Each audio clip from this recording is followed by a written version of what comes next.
GST platform के YouTube channel में आप सभी का स्वागत है। जी हाँ फ्रेंड्स, जीएसटी के अंदर अब आपका जो रजिस्ट्रेशन है वो रिटर्न नॉन फाइलिंग की वजह से जो कैंसिलेशन हुआ करता था उसके साथ साथ अब आईटीसी अगर आपका मिसमैच है तो उस आईटीसी मिसमैच की वजह से भी अब आपका जीएसटी रजिस्ट्रेशन जो है वो कैंसिल किया जाएगा। यहाँ पर आप देख पा रहे हैं फॉर्म REG 31 इशू किया गया है प्रॉपर ऑफिसर के द्वारा। और ये फॉर्म REG 31 जो होता है वो बेसिकली आपके जीएसटी रजिस्ट्रेशन को कैंसिल करने से पहले जो आपको सस्पेंशन का इंटीमेशन दिया जाता है उसका काम है। यहाँ पर नंबर सस्पेंड कर दिया गया है और सस्पेंशन का रीजन आप जब पढ़ेंगे तो आपको चीजें और अच्छे से समझ में आएंगी। यहाँ आप देख पा रहे हैं show cause notice for cancellation of registration. जब सस्पेंड होता है सस्पेंशन के लिए आता है REG 31 और इस सस्पेंशन के इंटीमेशन को सो कॉज नोटिस की तरह ट्रीट किया जा सकता है अंडर रूल 21A। ये बात जो है लिखी गई है। अब यहाँ पर देखिए ये सस्पेंशन क्या कहता है। ये कहता है data found from GSTR 2A और 2B reflects that you are availing ITC against improper invoices। यानी कि प्रॉपर ऑफिसर ये कह रहे हैं कि आपका जो 2A 2B के अंदर इनवॉइस रिफ्लेक्ट हो रहा है या आईटीसी अमाउंट जो रिफ्लेक्ट हो रहा है वो ऐसे इनवॉइसेस के ऊपर हो रहा है जो इम्प्रॉपर है without any actual receipt of goods. यहां पर एलिगेशन ये लगाया गया कि ये without any actual receipt of goods है।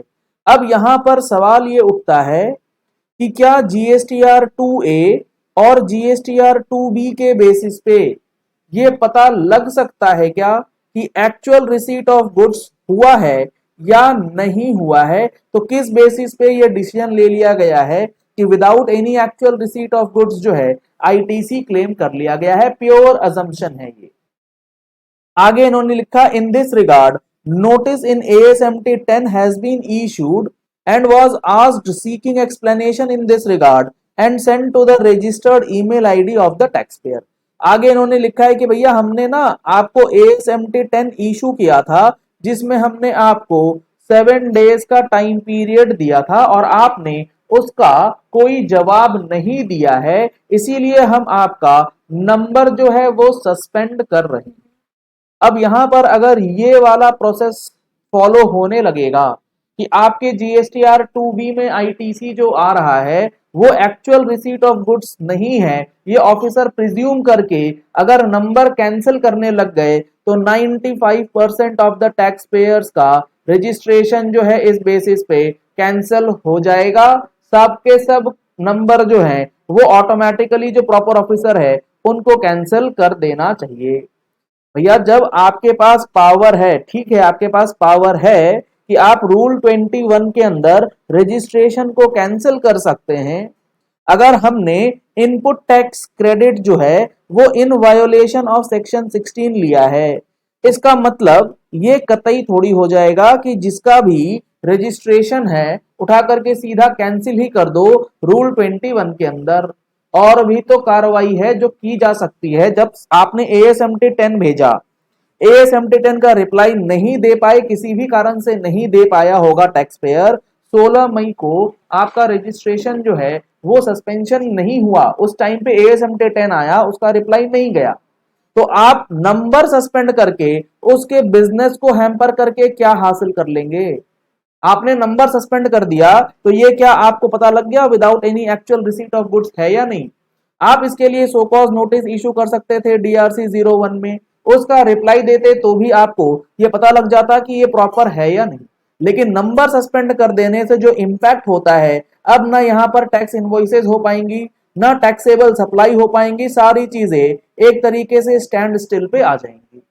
जो रेवेन्यू गवर्नमेंट को मिलने वाला होगा वो भी यहाँ पर क्वेश्चनेबल हो जाएगा, अब वो भी नहीं मिलेगा।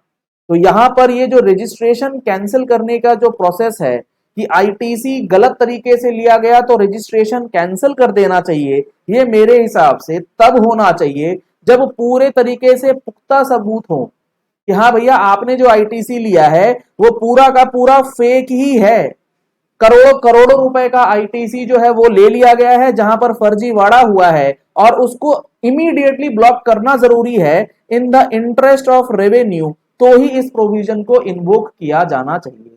यह कुल मामला जो है इस पर्टिकुलर केस में है ही 2 लाख रुपए का।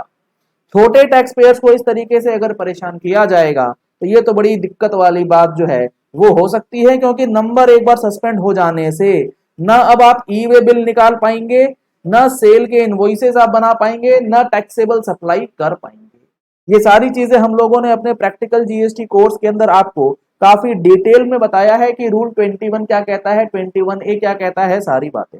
अगर आप लोगों ने अभी तक इस पर्टिकुलर सिचुएशन में नहीं फंसे हैं आप, तो आप आगे से ध्यान रखेंगे कि टैक्स ऑफिसर्स इस तरीके के नोटिस भी भेज रहे हैं, लेकिन ये कहीं ना कहीं नेचुरल जस्टिस के अगेंस्ट जो है चीजें जा रही हैं कि नंबर सस्पेंड करने का पावर जो दिया गया है उसको विदाउट प्रॉपर ड्यू डिलिजेंस जो है वो अप्लाई किया जा रहा है। ऐसा नहीं होना चाहिए, ऐसा मेरा मानना है। आप लोगों को क्या कहना है नीचे कमेंट बॉक्स में अपना जरूर व्यू जो है वो शेयर कीजिएगा, ताकि आने वाले समय में अगर ऐसे कोई नोटिस आते हैं तो इसका क्या रिप्लाई देना है, किस तरीके से आप चीजों को हैंडल करेंगे, वो भी आपको समझ में आएगा। तो according to the rules notice सही है, बट यहां पर क्वेश्चन सिर्फ इतना सा है कि आईटीसी एक्चुअल रिसीट नहीं हुआ। सेक्शन 16 के अंदर ये आप किस तरीके से सब्सटेंशिएट कर रहे हैं, ये आपने अजम्पशन ले लिया कि गुड्स रिसीव नहीं हुए, आपने एक ASMT 10 भेजा, उसके बाद उठा करके नंबर सस्पेंड कर दिया, ये तो कहीं भी सही नहीं। अगर आप इस कोर्स को ज्वाइन करना चाहते हैं तो आप इस नंबर पे कॉल करके व्हाट्सएप करके फर्दर डिटेल्स जो है वो ले सकते हैं, उसमें आपको कोई परेशानी नहीं है। अब एक बार आप रूल 21 पढ़ लीजिए कि रूल 21 कहता क्या है। ये कहता है registration to be cancelled in certain cases. अब ये कहता है कि आपका रजिस्ट्रेशन जो है वो कैंसिल होना चाहिए अगर आप अपने डिक्लेयर्ड प्लेस ऑफ बिजनेस नहीं कर रहे हैं, जो आपने बता रखा है उस प्लेस से। चलो ये बात तो समझ में आती है कि भैया हमने जो डिक्लेयर किया था उस जगह पे कुछ है नहीं, आपने फिजिकली वेरिफिकेशन किया, पता लगा तो आपने नंबर कैंसिल कर दिया, कोई दिक्कत नहीं। इश्यूज इनवॉइसेस और bill without supply of goods और services in violation of the provisions of the act. अगर आपके पास ये पूरी जानकारी है कि हमने बिल्स इशू किए हैं, या प्रॉपर ऑफिसर को ये पता है कि ये जो पर्टिकुलर टैक्स पेयर है इसने बिल तो इशू कर दिया लेकिन कोई सप्लाई नहीं करी है गुड्स या सर्विसेज। अब जेन्युइन टैक्स पेयर्स है अगर, और प्रॉपर ऑफिसर के पास सिर्फ अजम्पशन बेसिस पे है कि इन्होंने ना गुड सप्लाई नहीं कराया, उठा करके वो नंबर सीधा कैंसिल कर दे, तो ये तो कहीं भी सही जो है वो नहीं होगा। तो इस तरीके से ये रूल 21 को अगर मिसयूज किया जाएगा, इस पावर को मिसयूज किया जाएगा, तो हैवॉक जो है वो क्रिएट हो सकता है। इसलिए इस रूल को यूज करने से पहले काफी ज्यादा सतर्कता बरतने की जरूरत है, ऐसा मेरा मानना है। Violates the provisions of section 10 rule 10A। अब बैंक अकाउंट आप अटैच, बैंक अकाउंट जो है वो आप ऐड नहीं करते हैं तो आपका नंबर सस्पेंड हो जाएगा। कर दीजिए सबका नंबर जिनका जिनका बैंक अकाउंट नहीं है। ये प्रोसीजरल लैप्सेस के लिए जो रजिस्ट्रेशन कैंसिलेशन की बात करी गई है, ये आपको करी गई है ताकि आप बहुत ज्यादा इस तरीके की कोई केस अगर नजर आ रही है जहां पर बड़े लेवल पे फ्रॉड होने की संभावना है, वहां पर इसको यूज किया जाना चाहिए। छोटे मोटे 2-3 लाख रुपए का आईटीसी आपने 2B में देख लिया, वहां आपको यहाँ पर बिल्स अपलोडेड है, तो अब आप ये कह रहे हैं कि बिल्स जो अपलोडेड हैं उसके लिए आपने गुड्स रिसीव नहीं किया, आपने मात्र एक ASMT 10 दिया, DRC 01 के थ्रू भी तो आगे कार्रवाई करी जा सकती है, आईटीसी रिवर्स किया जा सकता है। नंबर कैंसिल करने का क्या मतलब हो रहा है।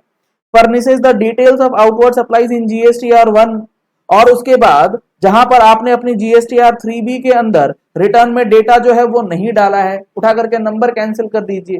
तो अगर इन ग्राउंड्स पे नंबर कैंसिल होने लग जाएंगे तो हर महीने नंबर कैंसिल होगा और हर महीने नंबर रिवोकेशन के लिए लंबी लंबी लाइनें जो हैं वो डिपार्टमेंट के ऑफिस के अंदर लगने लग जाएंगी। तो कहां तक आप सहमत हैं इस चीज से। मैं बार बार ये कह रहा हूं कि अगर आपको पूरा ये है कि हाँ भैया यहाँ तो नंबर कैंसिल होना चाहिए, करोड़ों करोड़ रुपए का जो है वो घालमेल हो चुका है, तब नंबर कैंसिल कीजिए।